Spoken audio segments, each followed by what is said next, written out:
구약성경 욥기 36장 13절에서 21절까지 우리 한 목소리로 함께 봉독하겠습니다. 마음이 경건하지 아니한 자들은 분노를 쌓으며 하나님이 속박할지라도 도움을 구하지 아니하나니 그들의 몸은 젊어서 죽으며 그들의 생명은 남창과 함께 있도다. 하나님은 곤고한 자를 그 곤고에서 구원하시며 학대당할 즈음에 그의 귀를 여시나니 그러므로 하나님이 그들을 환난에서 이끌어내사 좁지 않고 넉넉한 곳으로 옮기려 하셨은즉 무릇 그대의 상에는 기름진 것이 놓이리라. 이제는 악인의 받을 벌이 그대에게 가득하였고 심판과 정의가 그대를 잡았나니 그대는 분노하지 않도록 조심하며 많은 뇌물이 그대를 그릇된 길로 가게 할까 조심하라. 그대의 부르짖음이나 그대의 능력이 어찌 능히 그대가 곤고한 가운데에서 그대를 유익하게 하겠느냐. 그대는 밤을 사모하지 말라. 인생들이 밤에 그들이 있는 곳에서 끌려가리라. 삼가 악으로 치우치지 말라. 그대가 환난보다 이것을 택하였느니라. 할렐루야. 하나님의 은혜가 오늘 하루의 첫 시간을 주 앞에 드리는 우리 믿음의 가족들에게 함께 하시기를 예수님의 이름으로 축원합니다.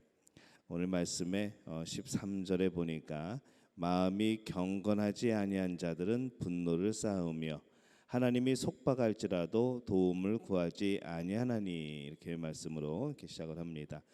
높고 높은 하나님이 이 낮고 낮은 우리와 함께 계시고 또 우리를 인도하심에도 불구하고 이 많은 사람들은 오히려 그 인도하심을 거부하고 살아갈 때가 많습니다.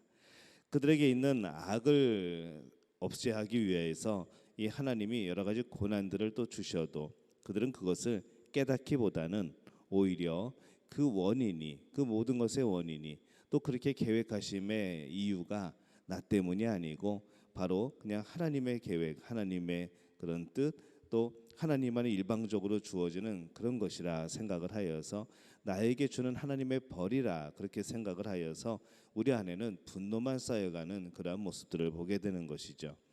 하나님이 인도하는 것은 알지 못하고 자신들의 죄로부터 시작된 그 악은 알지 못하고 이 세상에 대해서 때로는 하나님에 대해서 분노하는 바로 그런 모습입니다. 그러다 보니까 이 그들 안에 있는 분노는 그들 주위의 사람들을 찌르게 됩니다. 그 주변의 사람들을 향하게 되죠. 그들의 문제를 해결할 분은 하나님밖에 없는데 그들의 상처를 하나님 앞에 보여야 그것이 해결이 되고 또 치유함을 받고 그 상처가 아물게 되고 또 그렇게 회복이 되는 것인데 그들은 여전히 그 상처를 숨기고 그 아픔을 숨기고 정말 문제 해결자이신 하나님 앞에 내어놓지 않고 여전히 하나님을 찾지 않는 모습으로 그냥 그렇게 상처를 안고 살아가는 모습들을 발견하게 됩니다. 하나님을 찾지 않으므로 그들은 더욱더 헤어나지 못하게 되죠. 더욱더 깊은 그런 절망으로 빠져들게 됩니다. 18절에 보면은 그대는 분노하지 않도록 조심하며 많은 뇌물이 그대를 그릇된 길로 가게 할까 조심하라 이렇게 말씀을 합니다. 이 하나님이 우리에게 고난을 주실 때에 우리는 그 하나님의 뜻을 살필 필요가 있습니다. 그 뜻을 살피지 못하고 그 우리가 이 고난 자체에다가 초점을 맞춰버리게 되면은 참 우리에게 더욱더 그 고난은 크게 느껴지고 방법은 없어 보이고 절망으로 느껴지게 되는 것이죠. 이 하나님의 뜻, 하나님의 계획, 우리가 그것을 먼저 생각을 해야 되는데 이 고난 자체에 고난이 주는 의미보다는 고난을 통하여서 얻어지는 것보다는 그냥 그 고난 자체에 초점을 맞추다 보니까 참으로 어리석은 결정들과 또 어리석은 그런 삶의 모습들을 보이게 됩니다. 우리는 이 고난에 우리의 초점을 맞춰서는 안 됩니다. 우리의 초점은 바로 우리가 가야 하는 그 길에 맞추어지는 것이죠. 길을 가다가 우리 인생의 길을 가다가 잠시 만나는 이 고난에 초점을 맞추고 거기에 멈추지 않는 우리 믿음의 가족들이 되시기를 바랍니다. 우리 인생의 길은 계속 걸어가는 겁니다. 주님과 동행하는 것이죠. 여러 가지 만나는 고난에 초점 맞추지 않고 그것 또한 지나가는 것이라 우리가 여기고 하나님 안에서 또 그 하나님의 뜻을 발견하는 우리 모든 믿음의 가족들이 되어지시기를 예수님의 이름으로 축원합니다. 우리의 고난보다 더 큰 삶의 의미는 하나님 앞에서 이 구원을 이루어가고 또 하나님의 자녀로서 만들어져 가는 것이죠. 그 일은 이 땅의 그 어떤 것보다도 큰 일이고 중요한 일입니다. 그것은 그 어떤 것으로도 바꿀 수 없는 우리의 그러한 인생의 길인 것이죠. 우리의 작은 것을 잃었다 하여서 경솔하게 행동해서는 안 될 겁니다. 무엇이 중요한 것인가, 무엇이 없어도 되는 것인가, 이것을 구별할 수 있어야 하죠. 우리는 이 고난 속에서 고난이 아닌 그 고난으로부터 얻어지는 그런 유익, 그것을 잘 살펴볼 필요가 있습니다. 그리고 우리는 그 유익을, 고난이 주는 유익을 우리가 추구해야 될 필요가 있는 것이죠. 그것이 참으로 우리에게는 중요한 일이고 큰 일입니다. 고난은 작은 것을 잃고 큰 것을 얻는 시간인 것이죠. 여러분이 어려움을 겪고 여러 가지 고난을 당하고 여러 가지 인생의 그런 풍랑을 만나게 될 때에 정말 거기서 얻어지는 것은 인생의 전부 같지만 그것이 지나고 나서 보면은 그것은 잠시 작은 것을 잃은 거라는 겁니다. 하지만 그것을 통해서 우리는 하나님을 더욱더 가까이 하게 되는 것이고 우리 인생의 주관자가 하나님인 것을 또 깨닫게 되는 겁니다. 그리고 내 삶의 위치, 하나님과의 관계 속에서 내 위치가 어디인가를 다시 한번 발견하게 되는 바로 이 큰 유익을 얻게 되는 것이 바로 이 고난이라는 것이죠. 잃는 것에 너무 신경 쓰지 말고 얻는 것에 여러분 그것을 소중히 여기는 분들이 되시기를 바랍니다. 21절에 보면은 삼가 악으로 치우치지 말라.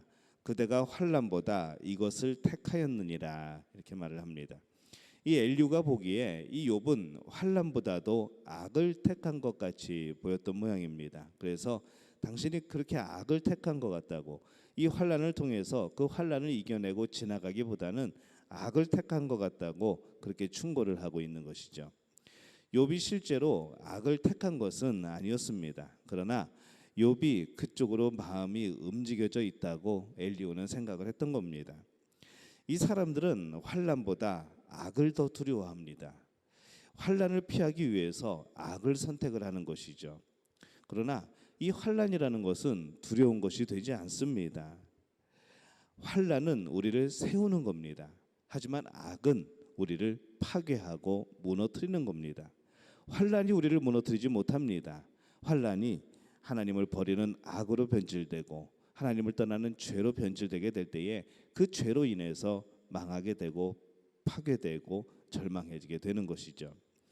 이 당장은 환난이 우리를 파괴하고 악이 우리를 세워주는 것 같지만, 환난을 피해서 그 어떤 것이라도 나를 살릴 수 있을 것 같지만은 결국 환난이 우리를 세우는 겁니다. 그리고 악은, 이 죄는 멀리해야 되는 것이죠. 천지를 다스리시는 하나님 앞에서 악인이 심판을 받고 이 환난을 견뎌온 이들이 복을 받는다는 것은 분명한 사실입니다. 하나님 앞에서 심판을 받는 사람은 환난을 겪은 사람이 아닙니다. 고난을 겪은 사람이 아닙니다. 그 고난 때문에 죄를 짓게 되는 상황이, 그 사람이 바로 심판을 받는 것이고, 그 환난 때문에 악으로 치닫는 그것에 대해서 심판을 받는 것이죠. 고난과 환난 그 자체가 하나님의 심판의 대상은 아닌 겁니다. 우리는 우리 앞에 어떠한 환난, 그런 길과 또 그런 모습들이 있게 될 때에 더욱더 하나님께 다가갈 필요가 있는 겁니다. 환난의 길과 악하지만 편안한 길이 있을 때 여러분 무엇을 선택을 하시겠습니까? 우리는 환난을 견뎌내는 그쪽을 선택해야 되는 것이죠. 이 악을 선택하면 안 됩니다. 당연한 선택이어야 합니다. 환난이 당장은 힘들어 보이겠지만 그것은 우리를 하나님 앞에 올바로 세웁니다. 하지만 악은 우리를 무너뜨립니다. 우리가 당하는 환난은 이 세상의 주관자 되시는 하나님이 보상하실 겁니다. 그러나 우리의 죄는, 우리의 악은 과연 보상을 받는 것이 아니라 그 보응으로 우리는 멸망하는 것이죠. 그런 차이가 있습니다. 여러분 다시 한번 묻습니다. 무엇을 선택하시겠습니까? 환난과 악으로 편안한 길. 이럴 때에 여러분 당연하게 환난을 찾는, 또 그것을 선택하는, 그래서 그것을 이겨나감으로 진정으로 우리의 믿음이 세워지는 그러한 역사를 경험하게 되시기를 예수님의 이름으로 축원합니다. 우리가 당하는 환난은 이 세상의 주관자 되시는 하나님이 반드시 갚아주십니다. 하나님을 의지하는 마음으로 그래서 우리는 환난을 택하는 겁니다. 고난 가운데 있지만 그래도 우리는 실망하지 않는 겁니다. 담대한 마음으로 환난을 선택하시기 바랍니다. 그러면 하나님이 참으로 우리에게 아름다운 것으로 더하여 주실 것이고 그 어려움과 고난과 환난 속에서도 우리를 붙들어 주실 것입니다. 하나님을 바라보시기 바랍니다. 문제가 생길 때 더욱더 하나님을 찾으시기를 바랍니다. 이 땅에서 우리가 잃는 것은 지극히 작은 것입니다. 그러나 그 작은 것을 잃고 또 우리가 얻는 것은 무엇인가 하면은 하나님의 나라이고 하나님의 자녀가 되는 것이고 바로 영원한 생명을 얻게 되는 것이 바로 우리들입니다. 하나님을 바라보면서 정말 이 땅에서 잃어버리는 것을 작게 생각할 수 있는 우리의 믿음이 되어주시기를 바랍니다. 우리는 하나님이 이 땅에서 우리에게 주시는 믿음과 믿음으로 인한 성숙이 얼마나 위대하고 그것이 소중하고 아름다운 것인지 우리는 기억하고 살아야 됩니다. 그러기 위해서 하나님을 바라보는 것이죠. 하나님을 바라보아야 편안한 악보다는 불편한 환난을 선택하는 겁니다. 하나님을 바라보지 않고는 언제든지 우리는 죄를 선택하고 악을 선택하는 것이죠. 하나님께서 우리를 향하여서 항상 그 얼굴을 비추고 계심을 기억하시기를 바랍니다. 그 사랑의 하나님을 또한 바라볼 수 있는 우리가 되시기를 바랍니다. 오늘 그렇게 살아가는 우리의 모든 심령 가운데 우리 믿음 가족들 가운데 하나님이 주시는 위로와 또 평안과 또 능력이 더하실 줄로 믿습니다. 이 복을 누리는 우리 모두가 되어주시기를 예수님의 이름으로 축원합니다. 제가 기도하겠습니다. 하나님, 은혜와 사랑에 감사를 드립니다. 때로는 환난이 고난이 여러 가지 문제가 너무나도 힘들게 보이고 그것으로 인하여서 너무 많은 것을 잃은 것처럼 보이는 우리의 그런 때가 있습니다. 하나님, 그럴 때에 하나님의 뜻, 하나님의 계획 보여주옵소서.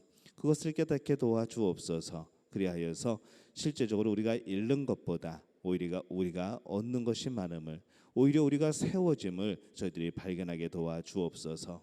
그것을 피하고자 죄로 또 악으로 치닫지 않도록 주님 우리를 붙들어 주옵소서. 언제나 죄를 멀리하고 악을 멀리하고 하나님을 가까이 함으로 승리하는 삶을 살아갈 수 있도록 도와주옵소서. 그리하여서 그러한 상황 가운데 그러한 삶의 모습들 가운데 더욱더 성숙하여지고 굳건하여지는 믿음을 얻는 우리 믿음의 가족들 될 수 있도록 주님 역사하여 주옵소서. 모든 것을 주님께 의탁하옵고 예수님의 이름으로 간절히 축복하며 기도하옵나이다. 아멘.